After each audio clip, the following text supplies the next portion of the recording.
ఎగురుడు తప్పు కాదు, దుంకుడు తప్పు కాదు, ఆడుకునుడు పాడుకునుడు తప్పు కాదు.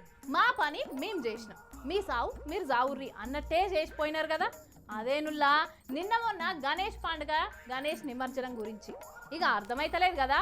ఈ వార్త చూస్తే మీకే అర్థమవుతుంది.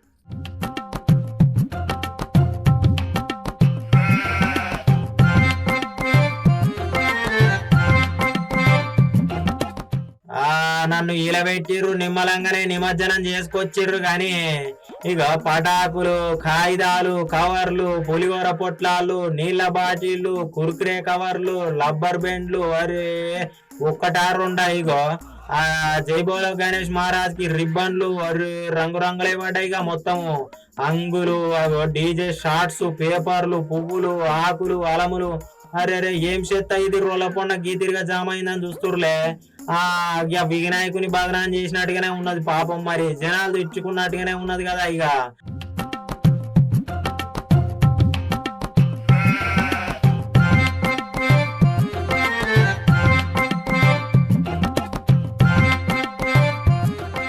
15,000 మెట్రిక్ టన్నుల చెత్త వేరుకున్నదట. నుల్లా రోళ్ల పొన్న మొత్తము ఉత్తముచ్చట కాదు ఇది. అరే హైదరాబాద్ లో యాడ చూసిన రోళ్ల పొన్న మొత్తం కుప్పలు కుప్పలే చెత్త జమ అయిందట. ఇక 15,000 మంది సిబ్బందిని పెట్టి ఆ చెత్త సాపు చేసేటందుకు జిహెచ్ఎంసీ వాళ్ళని పెట్టిర్రా అన్నట్టు.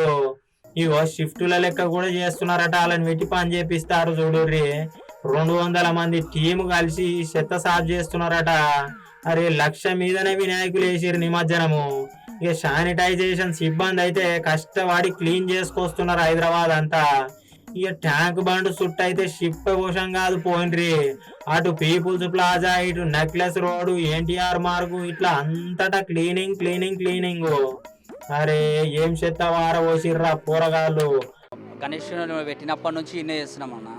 ఇప్పుడు ఇంకా 5-6 రోజుల తర్వాత నీటి అవుతుంది. 5-6 రోజుల దాకా టైం పడుతుంది ఇది మొత్తం చాపు కానికన్నా.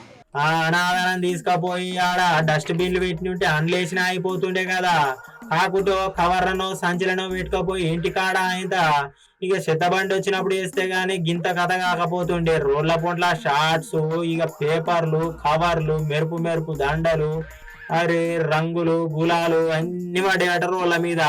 చూడు ఎంత కథ అయిందో హైదరాబాద్ లా. ఇక ఇదంతా సాపు చేసే వరకు ఎంత టైం పడుతుందో ఏమో. ఇంకా కూడా మొత్తానికైతే ఇక ట్యాంక్ బండ్ చుట్టూ అయితే క్లీన్ చేసిర్రు. ఇంకా ఎంతటి ఉందో చూడాలి.